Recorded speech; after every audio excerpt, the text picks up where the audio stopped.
Puntahan nyo! Siguruhin nyo kung patay na!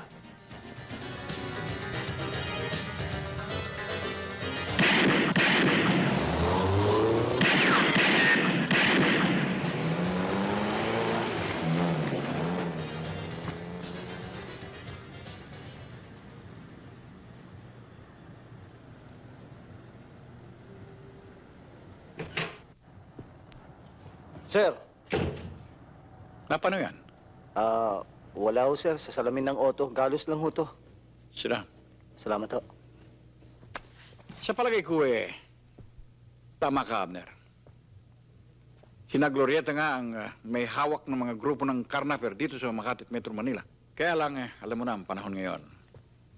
At alam mo rin ang general na backer ng grupo niyan. Yes, sir. Kaya delikadong sagupain natin sila ng lantaran. Okay lang ho yun, sir. Nasisiguro ko, tinamaan ko sa kamay ang isa sa kanila. Kaya kung sakasakali, unahan na lang ho kami. Abner, pader ang babanggay mo riyan. Kung pwede nga lamang magpa-detail ako ng security para sa iyo. Alam ko po ibig niyo sabihin, sir. Matapos po nila ako i-set up sa Pampanga, alam ko pong hindi nila ako titigilan hanggat hindi nila ako naililigpit. Kaya iwasan mo muna ang grupo ni Glorieta. Mabuti pa kaya ilikas mo muna ang iyong pamilya sa ibang bahay. Precautionary measures, you know. Mabuti na yung nakakasiguro tayo. Kayo hong bahala, sir, kung anong inaakala niyo mabuti. Para makapag-lelo ka muna kina Glorieta.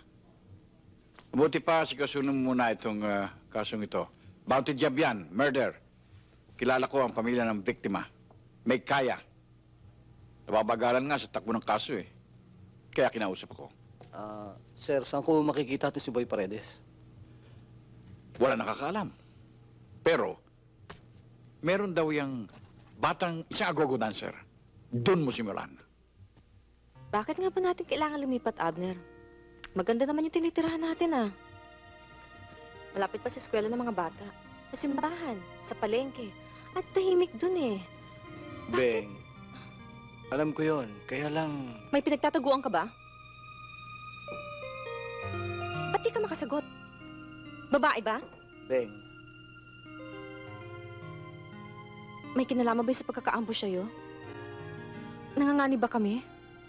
hindi sa ganon. Nag-iingat lang ako. Nasa panganib nga kami. Baka naman kailangan pa kami lumipat sa mga nanay sa Cavite. Beng, sinabi ko na sa'yo, hindi kayo nanganganib.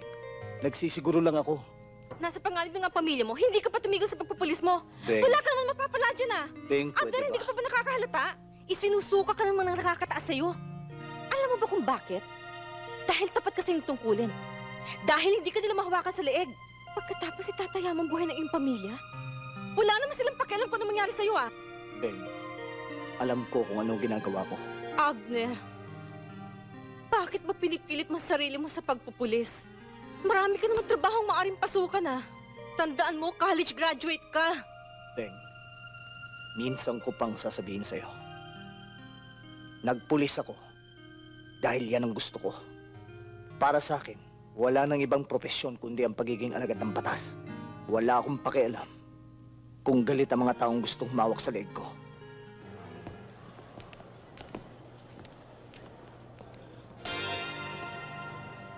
Oh, pare, pinapag-report ka rin kay Garga sa opisina niya. Ngayon na raw.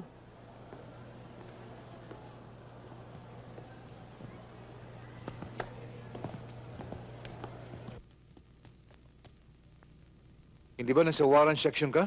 Yes, sir. Ano ba ang tungkulin mo? Ano hong ibig niyo sabihin, sir? Ang ibig kong sabihin, ay may kanya-kanya tayong trabaho sa departamento. Ang sayo ay magsilbi ng warrant. Hindi para pakialaman. Ang tungkol sa karnaping. Talagang ang hilig mong pumapel, Afang. Hindi ho ako pumapapel, sir.